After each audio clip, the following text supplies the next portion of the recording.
Welcome back. Interest in chess has skyrocketed since the start of the pandemic. Developers of gaming sites have been working overtime and upping their bandwidth to accommodate the demand. Well, in fact, despite reaching their peak registration numbers in December 2020, chess.com, the #1 chess site, increased in monthly active users by 228% between February 2020 and December 2021.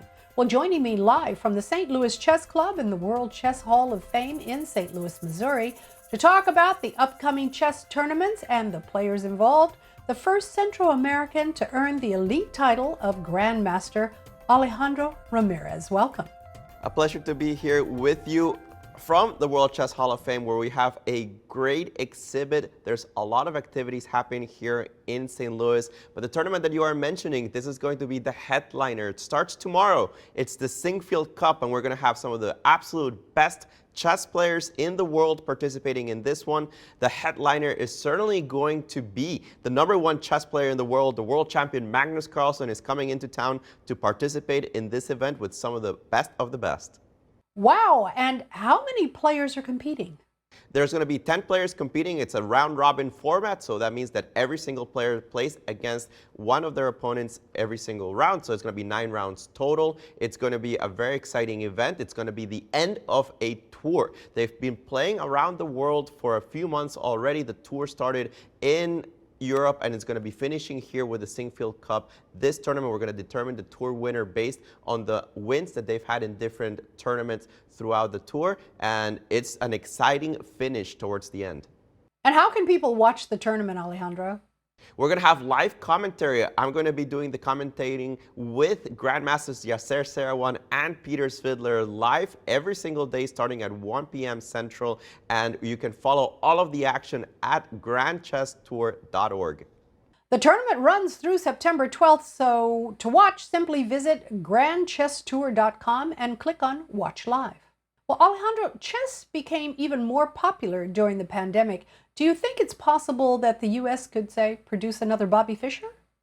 We came so close in 2018 in the match between American Fabiano Caruana and Magnus Carlsen. The match actually ended in a 6-6 tie, but American Fabiano Caruana went down on the tiebreaks. You mentioned it, with the boom, we've had such an interest coming into chess, and that's propped up the talent that we have here in America.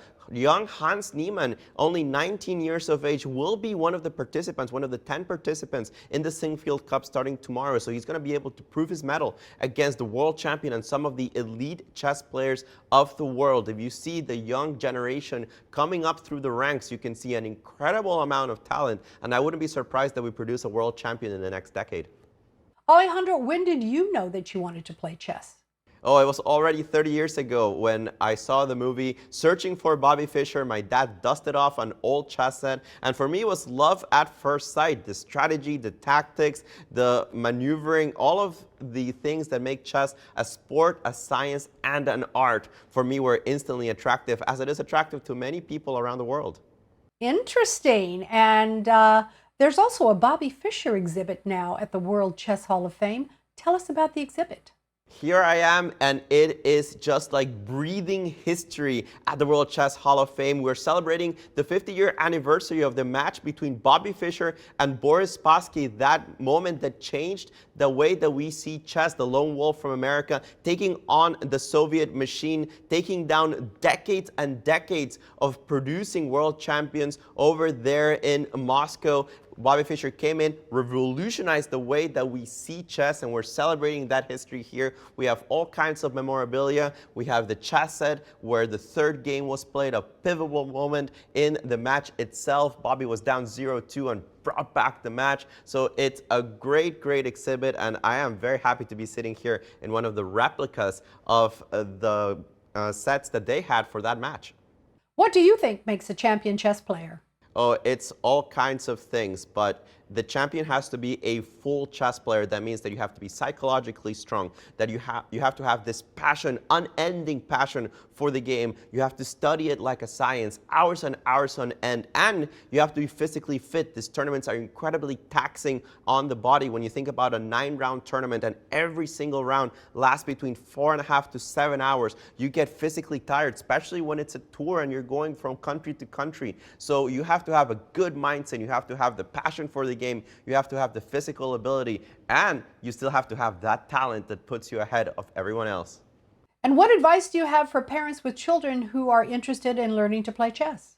I'll tell you that right now is the best time to get into chess. There are so many free resources online on how to get started into chess. It doesn't matter if you're a beginner, if you're an intermediate player, there's so many more resources to become better at the game. It's a very accessible game. Once you learn the rules, it takes you 30 minutes to an hour. The kids love it, and it's great for their brain. It's a way to help them focus. It's a way to engage their mind process, their spatial recognition. So it's a very beneficial game, like it is learning a language.